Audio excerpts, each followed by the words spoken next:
buenos días y muy contento de estar con vosotros en esta mañana. Saludos desde Palma de Mallorca, de nuestras iglesias allí. Iba a decir que David Barceló es de la cantera del Mallorca, es nuestro en su origen, si no me equivoco.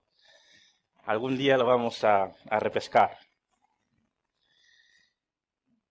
¿Alguna vez has visto un exorcismo? ¿Alguna vez has visto un exorcismo?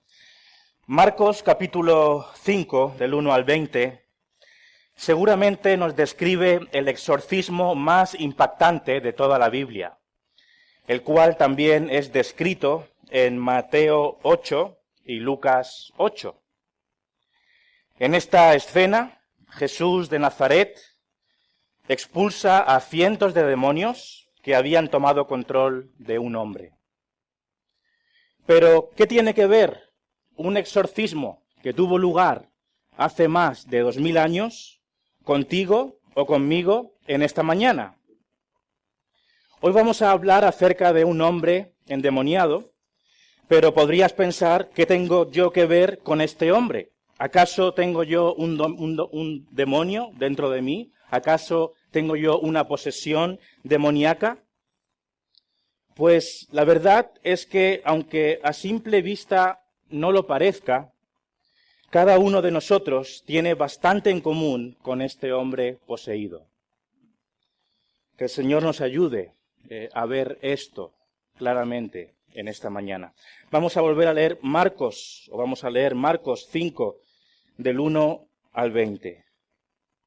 Marcos 5, del 1 al 20, dice así. Vinieron al otro lado del mar, a la región de los Gadarenos, y cuando salió él de la barca, enseguida vino a su encuentro de los sepulcros un hombre con un espíritu inmundo, que tenía su morada en los sepulcros y nadie podía atarle, ni aun con cadenas, porque muchas veces había sido atado con grillos y cadenas, mas las cadenas habían sido hechas pedazos por él y desmenuzados los grillos, y nadie le podía dominar. Y siempre de día y de noche andaba dando voces en los montes y en los sepulcros e hiriéndose con piedras. Cuando vio pues a Jesús de lejos, corrió y se arrodilló ante él. Y clamando a gran voz dijo, ¿qué tienes conmigo, Jesús, Hijo del Dios Altísimo? Te conjuro por Dios que no me atormentes. Porque le decía, sal de este hombre, espíritu inmundo. Y le preguntó, ¿cómo te llamas? Y respondió diciendo, Legión me llamo, porque somos muchos, y le rogaba mucho que no los enviase fuera de aquella región. Estaba allí cerca del monte un gran hato de cerdos paciendo, y le rogaron todos los demonios, diciendo, envíanos a los cerdos para que entremos en ellos. Y luego Jesús les dio permiso, y saliendo aquellos espíritus inmundos, entraron en los cerdos, los cuales eran como 2000. Y el hato se precipitó en el mar por un despeñadero, y en el mar se ahogaron. Y los que apacentaban los cerdos huyeron y dieron aviso en la ciudad y en los campos, y salieron a ver qué era aquello que había sucedido. Vienen a Jesús y ven al que había sido atormentado del demonio, y que había tenido la legión, sentado, vestido y en su juicio cabal, y tuvieron miedo. Y les contaron los que lo habían visto, cómo le había acontecido al que había tenido el demonio y lo de los cerdos, y comenzaron a rogarle que se fuera de sus contornos. Al entrar él en la barca, el que había estado endemoniado le rogaba que le dejase estar con él. Mas Jesús no se lo permitió, sino que le dijo, vete a tu casa, a los tuyos, y cuéntales cuán grandes cosas el Señor ha hecho contigo, y cómo ha tenido misericordia de ti. Y se fue y comenzó a publicar en Decápolis cuán grandes cosas había hecho Jesús con él, y todos se maravillaban. En esta historia vemos al Señor Jesús que llega en barca junto a sus discípulos a la región de los Gadarenos.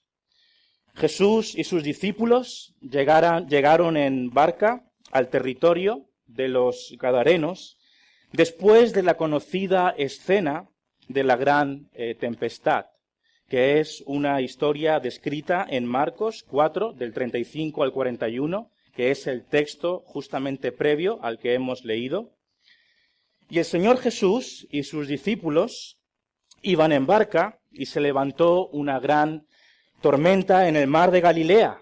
Los discípulos, aterrados, pensaron que iban a morir, pero al final el Señor paró en seco la gran tempestad, pronunciándole unas palabras al mar. Le dijo: calla, enmudece. Y se hizo el silencio, se hizo la paz.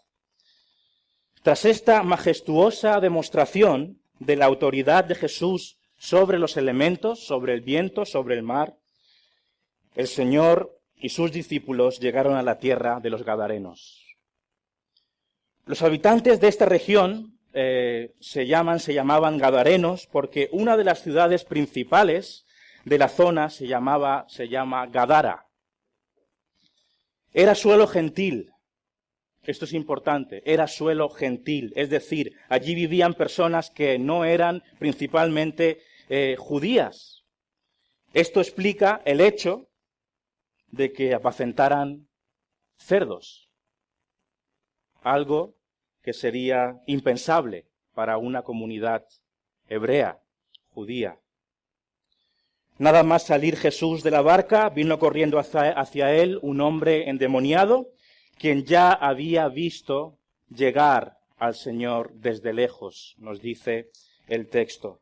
El versículo 3 del capítulo 5 que hemos leído dice que este hombre poseído por demonios tenía su morada en los sepulcros. Y nadie podía atarle, ni aun con cadenas. Según el verso 5, siempre, de día y de noche, este hombre andaba dando voces en los montes y en los sepulcros e hiriéndose a sí mismo con piedras. Lucas 8, que es otro texto que nos habla de la misma historia, nos dice que este hombre no vestía ropa, iba desnudo, divagaba desnudo de una manera vergonzosa entre las tumbas. Podemos decir que este hombre endemoniado era como una especie de bestia. Era un psicópata, un monstruo lunático tremendamente peligroso. Era un ser destructivo y violento. El relato de Mateo 8 nos dice que era un hombre feroz. Era un hombre peligroso, hasta tal punto que nadie se atrevía a pasar por la zona en la que él estaba. Nadie podía detener a este poseso. Tenía una fuerza sobrenatural, tenía un poder descomunal. Dice el verso 4 de Marcos 5 que muchas veces había sido atado con grillos y cadenas, mas las cadenas habían sido hechas pedazos por él. Tenía mucha fuerza y desmenuzados los grillos, y nadie le podía dominar. Nadie podía con este hombre, nadie le podía detener, nadie podía reducir a este ser. Se trataba de un ser verdaderamente terrorífico e indomable. Pero en este día, en el texto que hemos leído hoy, algo diferente iba a suceder. Este psicópata, lleno de demonios, lleno de cientos de demonios, iba a encontrarse con alguien totalmente diferente. Alguien con quien nunca se había encontrado. Iba a estar cara a cara con Jesús de Nazaret, con el Hijo de Dios. Lo primero que tenemos que entender en esta mañana es que esta escena del endemoniado gadareno debe ser interpretada a la luz del tema general del Evangelio de Marcos. Este exorcismo que vemos aquí no está en el Evangelio de Marcos por casualidad. No se trata simplemente de una historia espectacular y emocionante, como si fuera una película de Hollywood que tiene como objetivo darnos morbo o subirnos la adrenalina. No es eso. Este exorcismo tiene un significado teológico muy importante que debe ser entendido a la luz del gran panorama de Marcos. ¿Entendéis eso? Tenemos que entender este exorcismo a la luz del tema global del Evangelio de Marcos, y yo diría a la luz de todos los evangelios.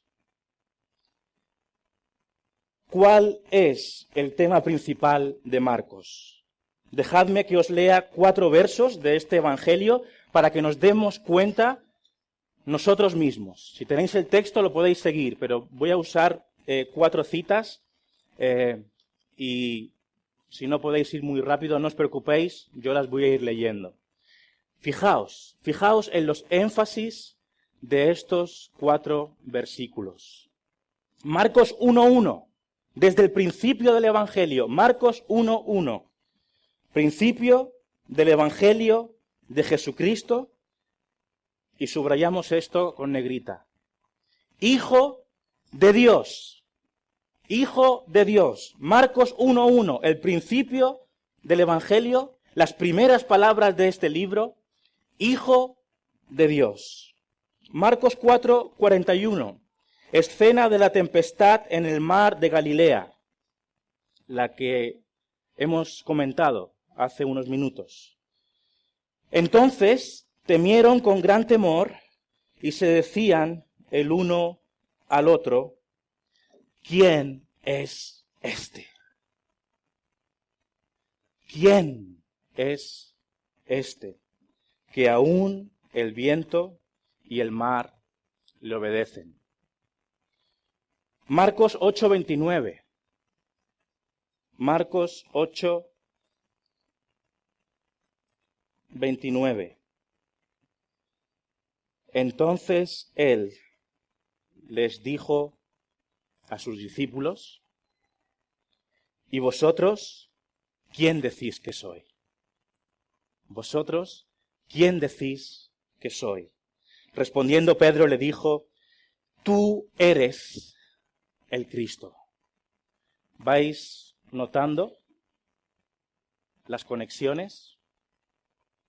Marcos 15:39. Marcos 15:39 es la escena de la crucifixión del Señor. Versículo clave en este evangelio. Y el centurión que estaba frente a él, viendo que después de clamar había expirado así, dijo, y esta palabra es importante, verdaderamente, este hombre era Hijo de Dios. Hijo de Dios. Marcos 1:1, Hijo de Dios. Lo voy a resumir así. El Evangelio según Marcos tiene un hilo conductor de principio a fin, que tiene como objetivo que tú creas de corazón que Jesús de Nazaret es verdaderamente el Hijo de Dios. Eso es Marcos. Esos son los Evangelios. Eso es la Biblia. Y que creyendo en Él encuentres salvación. Dicho de otra manera, este exorcismo de Jesús, al igual que otros exorcismos que vemos en la Biblia, tiene como objetivo no solamente hacer un bien a la persona que es liberada de la posesión demoníaca, sino que pretende autentificar, acreditar, demostrar la identidad de Jesús como el Hijo de Dios. ¿Para qué? Para que le reconozcamos y para que nos rindamos ante Él. La historia del endemoniado gadareno tiene como objetivo que tú reconozcas y abraces a través de la fe al Señor Jesucristo en esta mañana de una manera personal. como aquel que puede librarte de tus pecados para siempre y hacerte un hombre o una mujer nueva. Hoy vamos a hablar de una restauración de una persona, de un cambio radical de una persona. En este momento quisiera profundizar más en el texto para que veamos tres cosas maravillosas acerca de Jesús, el Hijo de Dios. Predicación de 3 puntos. Número 1.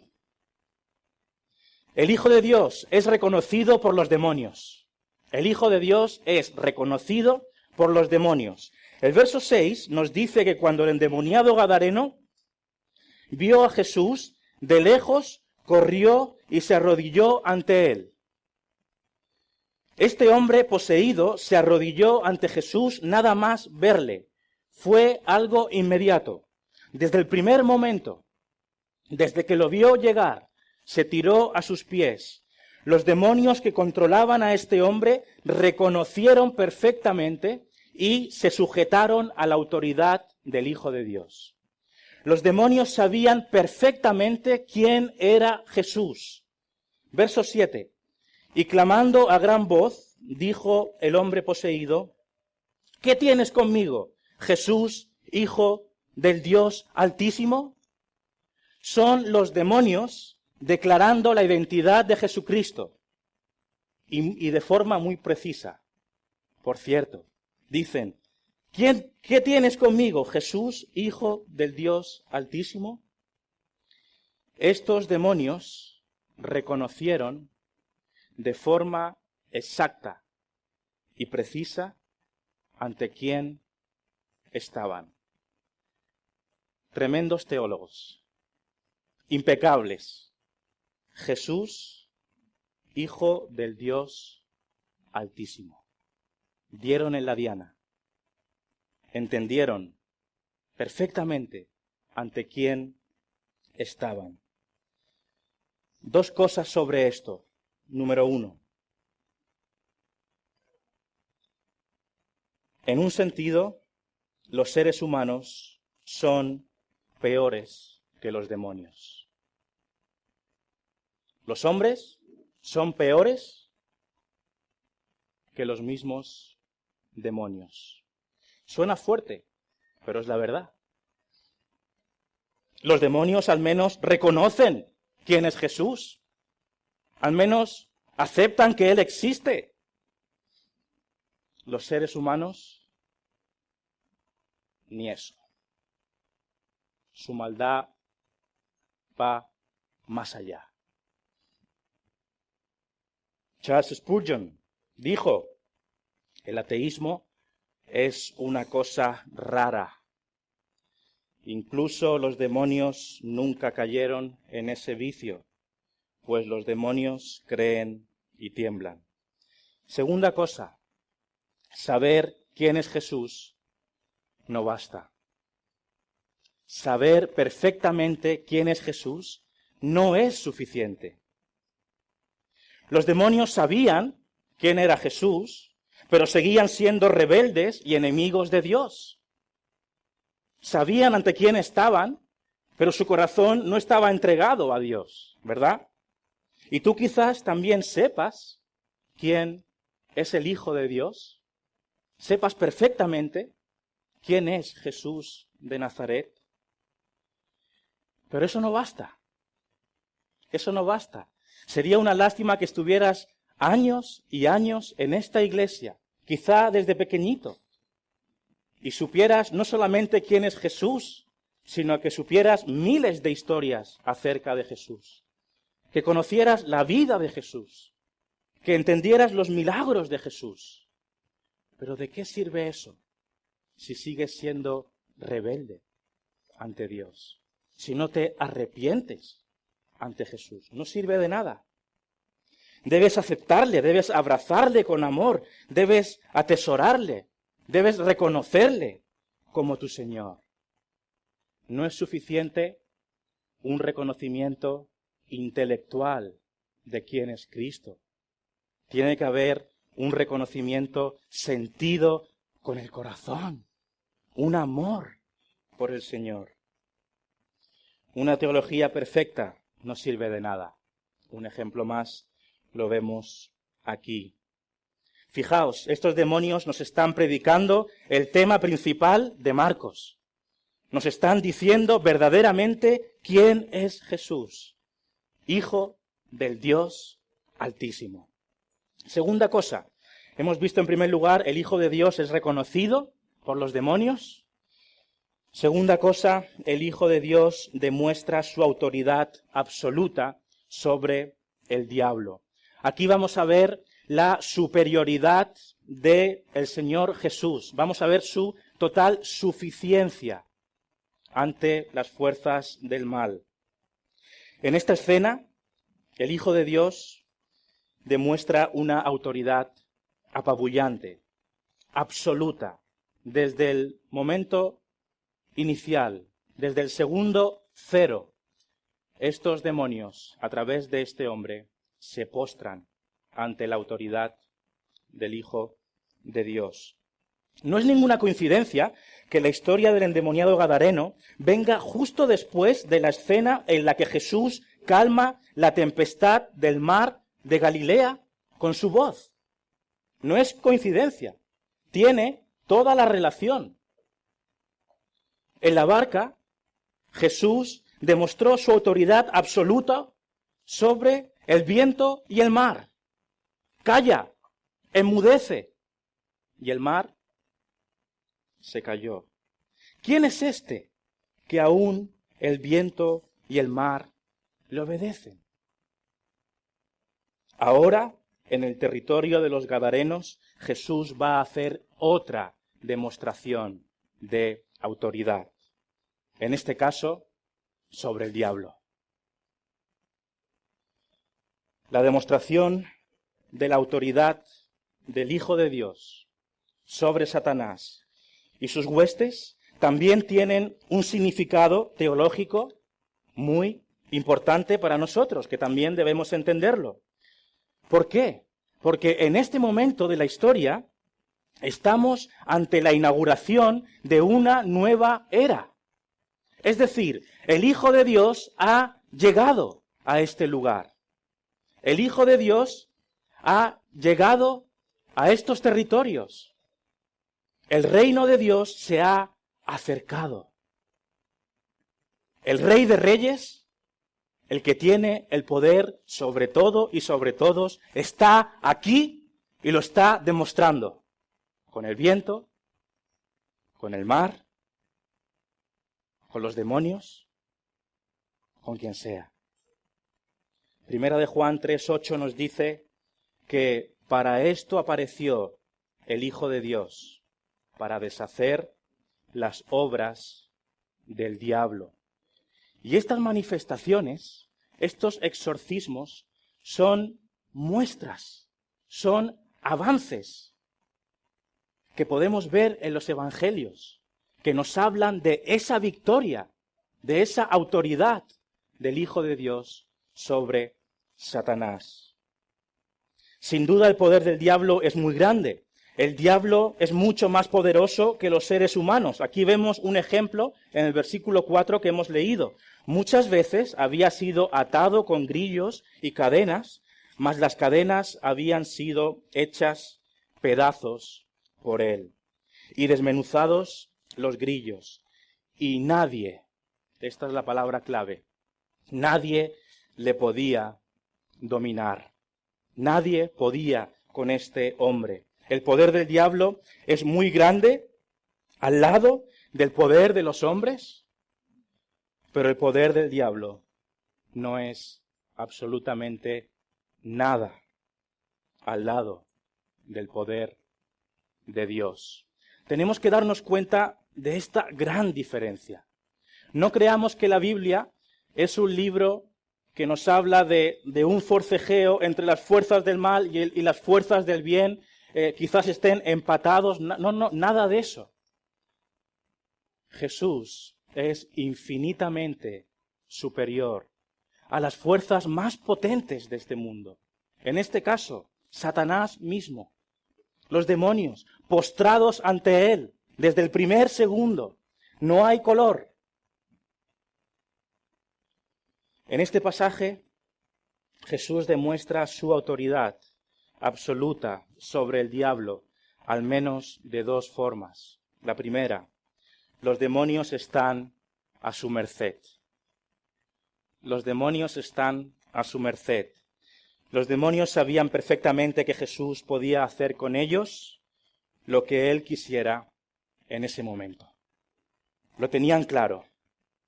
Estaban aterrados. El versículo 7, segunda parte, y el 8, nos dice: te conjuro por Dios que no me atormentes. Esa es la voz. Esto es un poquito difícil de explicar, ¿verdad? Porque esta es la voz de un hombre, pero es la voz del portavoz de los demonios, por decirlo de alguna manera. Te conjuro por Dios que no me atormentes, porque le decía: sal de este hombre, espíritu inmundo. Y el versículo 10 dice: y le rogaba mucho. Este portavoz de los demonios se dice que le rogaba. Estos demonios rogaban al Hijo de Dios que no los enviase fuera de aquella región. Los demonios ruegan a Jesús otra vez en el versículo 12. Es un texto lleno de ruegos, de súplicas. Y le rogaron esta vez todos los demonios, diciendo: envíanos a los cerdos para que entremos en ellos. Lucas 8:31, no hace falta que lo busquéis, es otro texto paralelo que nos habla de la misma historia y nos dice que y le rogaban que no los mandase ir al abismo. Esto hace referencia al abismo. Esta referencia al abismo, posiblemente nos habla de esas prisiones de oscuridad de 2 de Pedro 2:40, donde los ángeles que pecaron esperan el juicio final.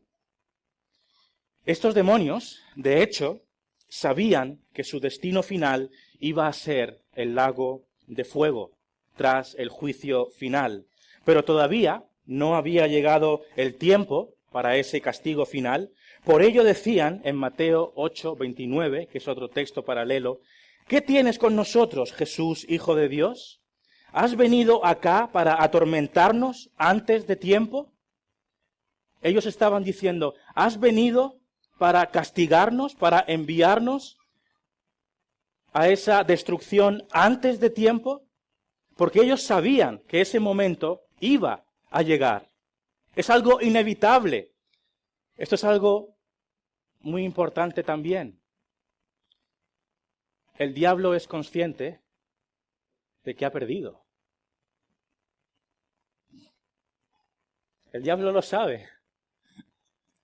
Está diciendo a Jesús: ¿has venido a liquidarnos ya? Porque sabe que no hay esperanza para él. Los demonios suplican compasión a Jesús. Los demonios no se enfrentan a Jesús como si tuvieran cierta capacidad para enfrentarse a él. No, ellos se arrodillan ante Jesús y le piden compasión. Y le piden permiso. Le piden permiso. No es la primera vez que vemos al diablo pidiendo permiso, ¿verdad? Lo vemos en Job. ¿Me das permiso?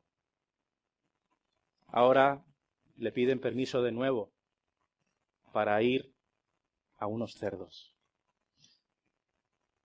Jesús da permiso a los demonios para que entren en los cuerpos de unos 2000 cerdos que estaban en la zona. Versículo 13 nos lo dice. Y luego Jesús les dio permiso y saliendo aquellos espíritus inmundos entraron en los cerdos, los cuales eran como 2000. Segundo aspecto a través del cual Jesús demuestra su autoridad absoluta. Jesús expulsa a cientos de demonios con suma facilidad. En el verso 9, Jesús pregunta al hombre endemoniado por su nombre. Y le preguntó: ¿cómo te llamas? Y respondió diciendo: Legión me llamo porque somos muchos. La pregunta es: ¿por qué esta pregunta? ¿Para qué esta pregunta? ¿Qué nos tiene que enseñar esta pregunta? ¿Por qué Jesús pregunta el nombre de este hombre endemoniado? ¿Acaso no lo sabía? Claro que sí. ¿Por qué Jesús quiere que se sepa el nombre de esta especie de demonios? ¿Por qué quiere Jesús que sus discípulos sepan con qué tipo de demonios estaba tratando? El portavoz de los demonios dijo: Legión me llamo porque somos muchos. Y esta declaración es importante. La palabra legión nos habla de lo que era una legión romana, para aquellos que sabéis historia. Yo no sé mucha, tuve que buscar en la Wikipedia. Era la unidad militar de infantería básica de la antigua Roma, dicen. Consistía en un cuerpo de infantería pesada de unos 4.200 hombres, que más tarde alcanzaría entre los 5.200 y 6.000 soldados de infantería y 300 jinetes para completar un total de entre 6.000 y 6.300 efectivos, según nos dicen los entendidos. ¿Pero qué nos enseña todo esto? ¿Por qué tiene que aparecer esto de la legión aquí en medio? La cuestión es esta. Esta no era una posesión demoníaca cualquiera. Era algo completamente excepcional. La Biblia no registra una posesión de este calibre en ningún otro lugar. No era un demonio. Ni 2, ni 10, ni 100, ni 1000. Con mucha probabilidad eran al menos 2.000 seres. Podríamos hacer cuentas, porque entraron en unos 2.000 cerdos, nos dice posteriormente el texto. Esto es importante. Mateo 17:21 nos dice que existen diferentes géneros de demonios. Unos más poderosos que otros. Unos que cuesta más sacar que otros. Tenemos ese ejemplo cuando se nos dice que este género no sale sino con oración y ayuno. Hay niveles de dificultad, hay niveles de fuerza. Y aquí tenemos una legión nunca antes vista dentro de un ser humano. ¿Y de qué forma salieron estos demonios? Finalmente, versículo 13, Jesús simplemente les da permiso. Salid, os podéis ir.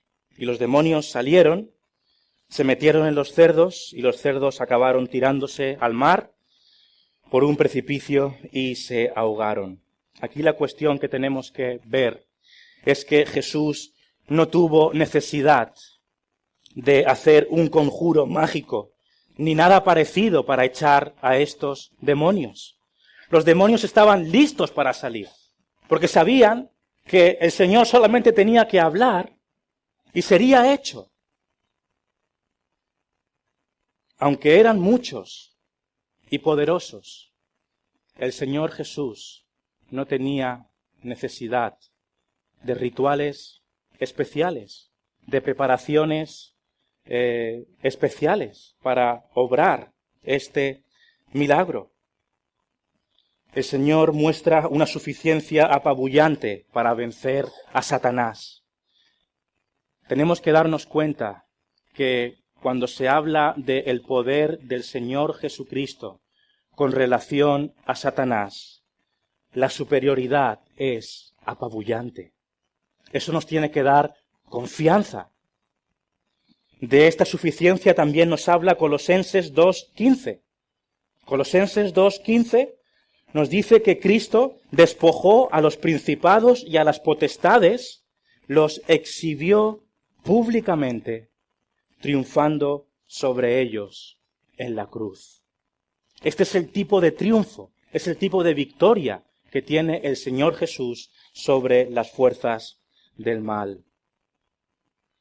Y la victoria que el Señor tuvo ese día al expulsar a esos demonios fue un adelanto, fue una muestra de la victoria que Él iba a tener en la cruz poco después, y también es un adelanto de lo que va a suceder al final, después, en el día del juicio. Tercer punto, terminamos. Quizá el punto más importante para ti y para mí en esta mañana. El Hijo de Dios y la respuesta de los hombres. Aquí es cuando la predicación se hace relevante para nuestra vida. Hemos visto que el Hijo de Dios es reconocido por los demonios. Hemos entendido que reconocer al Hijo de Dios no basta. Hay que aceptarlo de corazón. También hemos visto que el Hijo de Dios demuestra su autoridad absoluta sobre el diablo. La pregunta es, ¿qué pasa contigo? ¿Qué pasa conmigo? ¿Qué pasa con nosotros con respecto a este Hijo de Dios que la Biblia nos está mostrando en esta mañana? No podemos acabar el mensaje de hoy sin hacernos esta pregunta de una manera sincera. ¿Qué voy a hacer yo con el Hijo de Dios? ¿Cuál va a ser mi respuesta a lo que estoy viendo hoy en Marcos? Soy, en un sentido, un espectador más, como los seres humanos que ese día estuvieron allí. ¿Qué vas a hacer con Jesús? A esta historia todavía le quedan algunos personajes importantes por entrar en escena, y con esto vamos a ir terminando.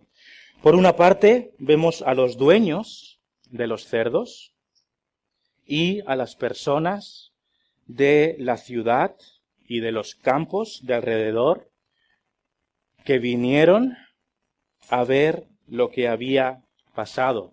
Esto nos lo dice los versículos del 14 al 17, los podemos leer rápidamente. Dice, y los que apacentaban los cerdos huyeron y dieron aviso en la ciudad y en los campos, y salieron a ver qué era aquello que había sucedido. Vienen a Jesús y ven al que había sido atormentado del demonio y que había tenido la legión, sentado, vestido y en su juicio cabal, y tuvieron miedo. Y les contaron los que lo habían visto cómo le había acontecido al que había tenido el demonio y lo de los cerdos, y comenzaron a rogarle que se fuera de sus contornos. Voy a resumir brevemente lo que vemos aquí. Los dueños de los cerdos huyeron, se fueron después de lo que vieron. Avisaron a las personas de la ciudad y de los campos para que vinieran a ver lo sucedido. Todas esas personas vinieron al lugar de la escena. Vieron al hombre que había sido poseído. Hay un detalle muy importante que no está aquí, pero está en otro evangelio, que dice que ese hombre era de la ciudad. Era de la ciudad. Esto es muy importante. Esta gente no ve a este hombre por primera vez. También nos dice los diferentes relatos de los evangelios que este hombre había estado poseído por mucho tiempo. No es que vinieran ese día y encontraran un hombre curado sin más. Seguramente que mucha gente conocía a este hombre y quizá por muchos años. Sabían lo que le pasaban. Le habían visto u oído dar brincos por las tumbas de noche, como un loco, hiriéndose con las piedras. Vieron al hombre que había sido poseído. Ahora el hombre estaba sentado.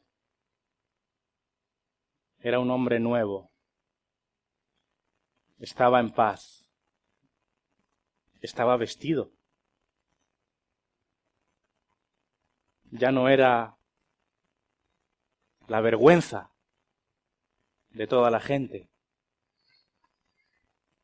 Y en su juicio cabal, ya no hacía locuras, ya no vivía de una manera imprudente, vergonzosa. Había pasado algo en su vida. Y esta gente tuvo miedo y les contaron, es decir, la gente que vio este exorcismo contó a la gente de la ciudad lo que habían visto, cómo le había acontecido al que había tenido el demonio, y también le describieron lo que pasó con los cerdos. Pero escuchemos bien esto en este momento. Las personas de la ciudad y de los campos, puedes ser tú, tristemente, en esta mañana. Podemos ser muchos de nosotros en esta mañana. No somos muy diferentes. Fijaos, estas personas escucharon la misma historia que nosotros hemos escuchado en esta mañana. Lo mismo que ellos oyeron, no estaban allí, no lo vieron. Lo mismo que ellos oyeron es exactamente lo mismo que tú has escuchado claramente a través de la palabra de Dios. Se les contó cómo los demonios reconocieron a Jesús, el Hijo del Dios Altísimo. Se les dijo de qué manera tan maravillosa, con tanta superioridad, el Hijo de Dios demostró su autoridad, desplegó su poder sobre las fuerzas del mal. Se les contó cómo este hombre que era esclavo de Satanás, que nadie podía librarle de esa esclavitud, por supuesto, ni siquiera él mismo podía dejar de ser como era, ahora era un hombre libre. Había sido bendecido, había recibido el favor de Dios. La misericordia de Dios había sido derramada sobre esta persona. Cómo este hombre que se destruía a sí mismo con piedras y que corría desnudo por las tumbas como un psicópata y que era una amenaza para otras personas, ahora era un hombre vestido y sanado, un hombre nuevo y restaurado. ¡Qué testimonio!, ¿verdad? ¡Qué conversión! ¡Qué gran cambio! ¡Qué despliegue de poder! El exorcismo más impactante de toda la Biblia lo tenemos aquí. Se les fue contado a estas personas. ¡Wow! ¡Qué gran misericordia! La del Hijo de Dios. Pensad una cosa. Él vino a la tierra de los Gadarenos, hizo esto y se fue. Por este hombre, amó a este hombre. ¿Cómo iba a ser la respuesta de los presentes? Qué gran expectación, ¿verdad? ¿Quién iba a ser el primero en preguntar a Jesús, ¿de dónde vienes? Pero ¿cuál fue la respuesta de los hombres? ¿Cómo respondieron estas personas? Nos dice el versículo 17 que dijeron lo siguiente: y comenzaron a rogarle que se fuera. Jesús, contornos. Esa fue la respuesta de la gente. Pero ¿cómo es posible? ¿Cómo es posible? ¿El Hijo de Dios haciendo este milagro? ¿Haciendo este bien? ¿Demostrando este poder? ¿Curando a un hombre en un estado tan miserable? ¿Esta inmensa, visible bendición? Después de todo lo que Jesús hizo, lo único que tiene la gente para decirle es, por favor, vete, sal de aquí, ¿no te queremos en nuestra tierra? ¿No te queremos en nuestras vidas? Se podría haber, yo entiendo que, y hay parte lógica en esto, ¿verdad? Que la gente estuviera asustada. De hecho, el texto dice que por ese fue el motivo por el cual le echaron. Estaban asustados. Estaban asustados. Pero no hubo nadie que dijera, queremos saber más acerca de este hombre. Al menos un poquito de interés en Jesús. Aunque sea un poquito. ¿De dónde viene el poder de este hombre? Quizás sea verdad que venga de Dios. ¿Por qué no charlamos con él? Algún comentarista dijo, al menos podrían haber traído a más gente para que las sanara, ¿verdad? Era un hombre que hacía bien a la gente. Nada de eso. Fuera. Fuera de nuestro territorio. La pregunta es, ¿qué mal hizo Jesús para recibir esta respuesta? ¿Tan malo fue?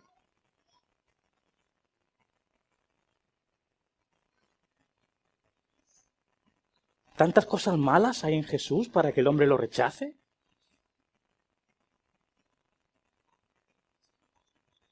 Vete, Jesús, no queremos saber nada de ti. Estos somos muchos de nosotros.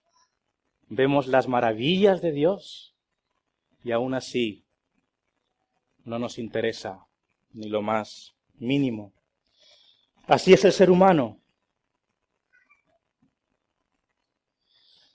Ojalá que no sea tu caso, ¿verdad?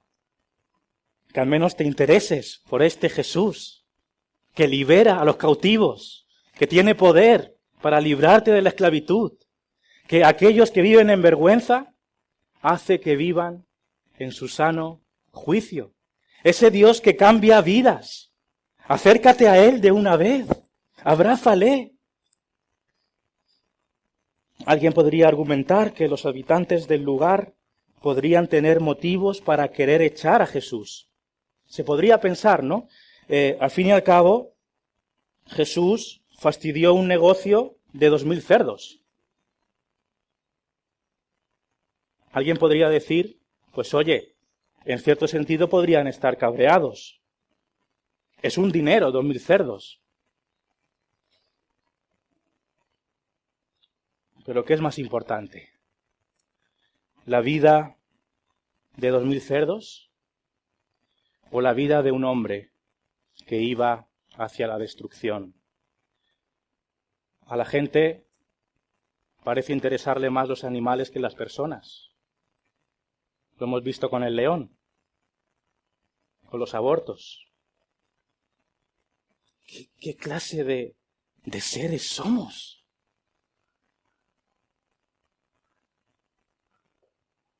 Los habitantes de Gadara muy posiblemente fueron egoístas. Solo miraban por sí mismos. En ninguno de los tres relatos vemos a nadie muy preocupado por este hombre endemoniado. Intentaron atarlo, intentaron reducirlo, intentaron ponerle cadenas, pero no vemos ninguna felicitación, al menos en los textos que tenemos.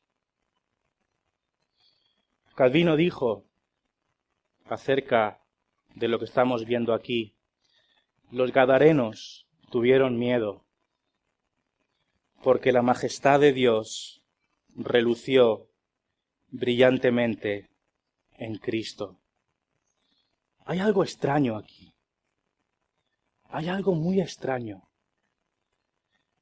Dios, a través del Señor Jesucristo, despliega sus atributos hermosos, su amor, su compasión, su preocupación. Vino hasta aquí, cruzó el mar para este hombre.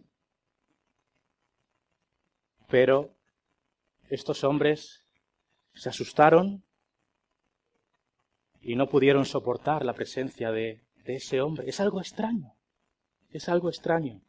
Dice Calvino, los gadarenos tuvieron miedo porque la majestad de Dios relució brillantemente en Cristo. Hay veces que la majestad de Dios reluce a la gente. La luz es visible por la gente. Algunos abrazan esa luz, otros rechazan esa luz hermosa. Juan 3:19 nos dice: la luz vino al mundo. La luz vino al mundo. Jesucristo, la luz del mundo, vino a la tierra de los gadarenos. Y los hombres amaron más las tinieblas que la luz, porque sus obras eran malas. Dice Calvino, eligieron ser privados de la salvación ofrecida a ellos. Cristo estaba ahí con ellos. Y no soportaron más tiempo la presencia de Cristo. Sin embargo, terminamos, todavía nos queda una persona en esta historia, el hombre liberado. ¡Qué contraste! La mañana y la noche. Al principio de esta predicación hice una pregunta: ¿qué tenemos que ver nosotros con el endemoniado gadareno? Pues la verdad es que mucho. El endemoniado gadareno era un ser asqueroso y despreciable. Imaginaos, esto es muy interesante, imaginaos lo que podría estar pasando por la cabeza de los discípulos de Jesús como judíos. Ya no digo los gentiles, que estarían horrorizados de este hombre. Estoy hablando de hebreos. Que ver un gentil era como ver al demonio. Pues aquí estaban viendo a un demonio gentil. Fijaos, ¿qué estarían pensando esos discípulos de Jesús? ¿Un gentil? La lista es larga. ¿Con espíritu inmundo? ¿Endemoniado? ¿Ceremonialmente sucio, por decirlo de alguna manera suave? ¿Por estar en contacto día y noche con los muertos? ¿Un lunático vergonzoso que salta desnudo por las tumbas, dando gritos que asustan a la gente? ¿Un hombre en proceso de autodestrucción que se clavaba piedras a sí mismo? ¿Un pobre desgraciado, esclavo del diablo, incapaz por muchos esfuerzos que hiciera de liberarse de esa poderosa posesión? Este hombre era un hombre que sufría. No podía hacer nada con su problema. No tenía a nadie que le pudiera ayudar. Era un esclavo de semejante posesión demoníaca. Imaginaos qué pensaría alguno de los discípulos. Jesús, ¿era necesario cruzar el mar para encontrarnos con este esperpento? ¿No nos podríamos haber ahorrado la visita? Pues no. Jesús quiso venir, quiso encontrarse con este hombre. Jesús vino a la tierra de los Gadarenos, única y exclusivamente para salvar a un desgraciado que no podía salvarse a sí mismo. ¿Te suena de algo? ¿Alguien así?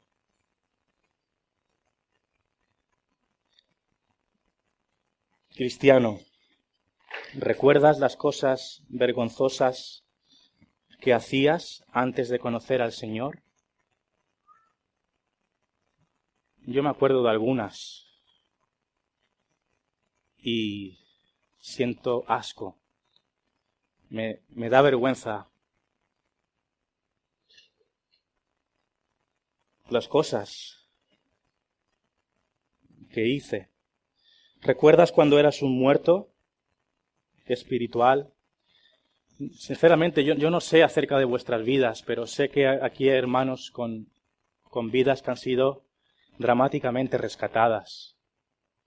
Vidas que iban literalmente hacia la autodestrucción. Como este hombre. Adicciones, vidas sin freno, actos vergonzosos. ¿Recuerdas cuando eras un esclavo del diablo? Un esclavo de tus pecados y no podías hacer nada para librarte de ellos. Jesús le dijo una cosa para terminar a este hombre. Recuerda cuán grandes cosas el Señor ha hecho contigo. Recuerda cuán grandes cosas el Señor ha hecho contigo. Versículo 19 dice, mas Jesús no se lo permitió. Este hombre fue un contraste increíble, ¿verdad? Unos lo rechazaron, le dijeron, vete. ¿Y qué hizo el otro? Señor, no te vayas. Quédate. Quédate un poquito más conmigo. Hablemos. Gracias, Señor, por librarme, por cambiar mi vida. No tenía esperanza, era un esclavo, era un loco. Una vergüenza para la sociedad. Y le dice el texto, palabras bonitas, ¿verdad? Al entrar en la barca, el que había estado endemoniado le rogaba que le dejase estar con él. Señor, déjame estar contigo. ¡Qué ternura! Esas palabras destilan agradecimiento. Es un corazón lleno de agradecimiento por el gran milagro que Jesús ha hecho en la vida de este hombre. Me puedo imaginar a este hombre a los pies de Jesús. Señor, no te vayas, quédate. Señor mío. Qué amor, qué devoción de un hombre agradecido. El Señor no le permitió entrar en la barca, versículos 19 y 20, mas Jesús no se lo permitió. No era porque no le amara, no era porque quisiera privarle de estar con él. Este hombre tenía una misión. Le dijo, vete a tu casa, a los tuyos, y cuéntales cuán grandes cosas el Señor ha hecho contigo y cómo ha tenido misericordia de ti. Y este hombre se fue y comenzó a publicar en Decápolis cuán grandes cosas había hecho Jesús con él, y todos se maravillaban. Conclusión. Hoy la historia del endemoniado gadareno nos ha enseñado quién es Jesús, el Hijo de Dios, lleno de autoridad, lleno de gracia, lleno de bondad, lleno de misericordia. Un Jesús que cruza el mar para llegar a tu vida, para cambiar tu vida. Un Jesús poderoso. Tú no puedes librarte de tus pecados. Tú no puedes librarte de tus vicios. Tú no puedes librarte ni mucho menos de la esclavitud de Satanás. La Biblia dice que cuando no tenemos a Jesús, somos esclavos del diablo. Nadie puede hacer nada por ti. Solo hay un hombre que puede hacerlo. El Hijo de Dios. Ese Hijo de Dios del cual nos habla el Evangelio de Marcos. El protagonista de Marcos. El protagonista de los Evangelios. El protagonista de la Biblia. ¿Qué harás tú con el Hijo de Dios en esta mañana? Amén.